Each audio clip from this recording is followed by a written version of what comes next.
ಮಕ್ಕಳಿಬ್ಬರ ಮಧ್ಯೆ ಆಸ್ತಿ ಕಲಹ ಏರ್ಪಾಡಾಗಿ ದೇಗುಲವನ್ನೇ ಧ್ವಂಸ ಮಾಡೋ ಮಟ್ಟಿಗೆ 40 ವರ್ಷಗಳ ಹಳೆಯ ಮಾರಿಯಮ್ಮ ದೇಗುಲವನ್ನೇ ಧ್ವಂಸ ಮಾಡಿದ್ದಾರಂತೆ. ಕಾಮಾಕ್ಷಿ ಪಾಳ್ಯದ ವೃಷಭಾವತಿ ನಗರದಲ್ಲಿ ನಡೆದಂತ ಘಟನೆ ಇದು. ಸಾರ್ವಜನಿಕರ ವಿರೋಧ ಲೆಕ್ಕಿಸದೆ ದೇಗುಲ ತೆರವಿಗೆ ಯತ್ನ ಆಗಿದೆ. ತಂದೆ ಆಸ್ತಿಗಾಗಿ ನಾಗರಾಜ್ ರಮೇಶ್ ಮಧ್ಯೆ ಫೈಟ್ ಏರ್ಪಟ್ಟಿದೆ. ಈಗಾಗಲೇ ಇಬ್ಬರಿಗೂ ಆಸ್ತಿ ಪಾಲು ಮಾಡಿದ್ದಾರಂತೆ ತಂದೆ ರುದ್ರಪ್ಪ. ರಮೇಶ್ಗೆ ಬಂದಿದ್ದ ಜಾಗದಲ್ಲಿರುವ ಮಾರಿಯಮ್ಮ ದೇಗುಲ ತೆರವು ಮಾಡದಂತೆ ತಂದೆ ರುದ್ರಪ್ಪ ಅವರು ಹೇಳಿದ್ರಂತೆ.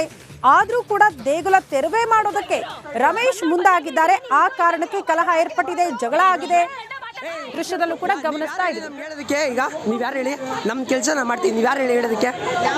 ಬಂದ್ಬಿಟ್ಟು ಇಲ್ಲಿ ರೋಡಲ್ಲಿ ನಿಂತ್ಕೊಂಡು ಓಡಿಸ್ತಾ ಇದ್ದೀರಾ ದೇವಸ್ಥಾನನ? ನಿಮ್ಗೆ ಯಾರು ರೈಟ್ಸ್ ಕೊಟ್ಟಿದ್ದು?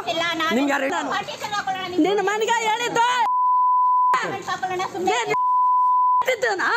ಮಾಡ್ಕೊಳ್ರಿ ನಿನ್ನೆ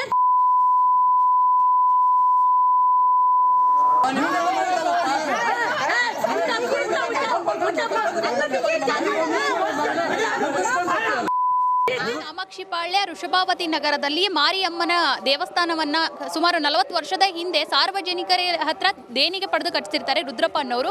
ಸೊ ಮಕ್ಕಳಿಬ್ರು ಬೇರೆಯಾಗಿ ಆಸ್ತಿ ಹಂಚಿಕೆ ಆಗುತ್ತೆ. ಆಸ್ತಿ ಹಂಚಿಕೆ ಮಾಡುವಾಗಲೂ ಕೂಡ ಹೇಳಿರ್ತಾರೆ, ಅಂದ್ರೆ ಯಾರಿಗೆ ದೇವಸ್ಥಾನ ಬರುತ್ತೆ ಅದನ್ನ ಡೆಮಾಲಿಷನ್ ಮಾಡಬಾರ್ದು, ಬೇರೆ ಕಡೆ ಸ್ಥಳಾಂತರ ಮಾಡಬಾರ್ದು ಅಂತ ಖುದ್ದು ದಾಖಲಾತಿಯಲ್ಲಿರುತ್ತೆ. ದೃಶ್ಯದಲ್ಲಿ ನೋಡ್ಬೋದು, ಈಗಾಗಲೇ ರಮೇಶ್ ಎಂಬ ಮಗ ಈಗಾಗಲೇ ನೋಡ್ಬೋದು ದೃಶ್ಯದಲ್ಲಿ ಯಾವ ರೀತಿಯಾಗಿ ಡೆಮಾಲಿಷನ್ ಮಾಡಿದ್ದಾರೆ. ಸಾಕಷ್ಟು ಸಾರ್ವಜನಿಕರು ವಿರೋಧ ವ್ಯಕ್ತಪಡಿಸ್ತಾ ಇದ್ದಾರೆ.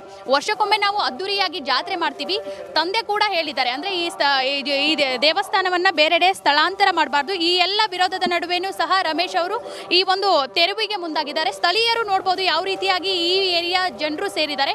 ಈ ಭಾಗದಲ್ಲಿ ಈ ದೇವಾಲಯ ಬೇಕೇ ಬೇಕು, ಇದನ್ನ ಸ್ಥಳಾಂತರ ಮಾಡೋದಾಗ್ಲಿ ಡೆಮಾಲಿಷನ್ ಮಾಡೋದಾಗ್ಲಿ ಬೇಡವೇ ಬೇಡ ಅಂತ ಕೇಳೋಣ. ಮೇಡಮ್, ಎಷ್ಟು ವರ್ಷದ ಹಳೆ ಟೆಂಪಲ್ ಇದು? 38 ವರ್ಷದ ಮೇಲಾಯ್ತು ಮೇಡಮ್. ಈಗ ರಮೇಶ್ ಅವರು ತೆರವು ಮಾಡ್ತಾ ಇದ್ದಾರೆ, ಯಾಕೆ? ರೀಸನ್ ಏನು ಹೇಳ್ತಾ ಇದ್ದಾರೆ? ಅವರು ದೇವಸ್ಥಾನ ಹೊಡೆದಾಕಿ ಮನೆ ಕಟ್ಟಿಕೊಳ್ಬೇಕು ಅಂತ ಅಂದ್ಬಿಟ್ಟು ಮಾಡ್ತಾ ಇದ್ದಾರೆ. ಅವರು ನಮಗೆ ದೇವಸ್ಥಾನ ಬೇಕು. ಸಾರ್ವಜನಿಕರ ದೇಣಿಗೆಯನ್ನ ಪಡೆದು ಟೆಂಪಲ್ ಕಟ್ಟಿದ್ದಾರೆ ರುದ್ರಪ್ಪ ಅವರು. ಅದಕ್ಕೆ ಚಂದ ಎತ್ತಿ ದೇವಸ್ಥಾನ ಕಟ್ಟಿರೋದು. ಇದನ್ನ ಎಲ್ಲರೂ ಬಂದು ಪೂಜೆ ಮಾಡ್ಕೊಂಡು ಹೋಗ್ತಾ ಇದ್ದಾರೆ. ಇವಾಗ ಎಲ್ರಿಗೂ ದೇವಸ್ಥಾನ ಬೇಕು. ಸ್ವತಃ ನಾಗಮ್ಮ ಅವರಿದ್ದಾರೆ, ರುದ್ರಪ್ಪ ಅವರ ಹೆಂಡತಿ.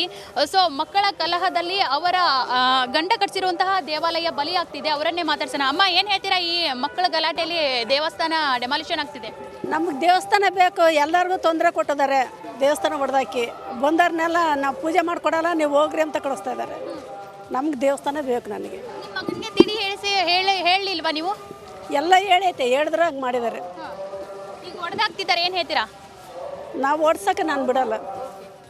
ನೋಡಿದ್ರಲ್ಲ, ಗಂಡ ರುದ್ರಪ್ಪ ಅವರು ಸುಮಾರು 40 ವರ್ಷದ ಹಿಂದೆ ಕಟ್ಟಿರುವಂತಹ ದೇವಾಲಯ ಮಕ್ಕಳ ಕಲಹದಲ್ಲಿ ಬಲಿಯಾಗಬಾರ್ದು ಅನ್ನೋದು ನಾಗಮ್ಮನ ಅವರ ಅನಿಸಿಕೆ.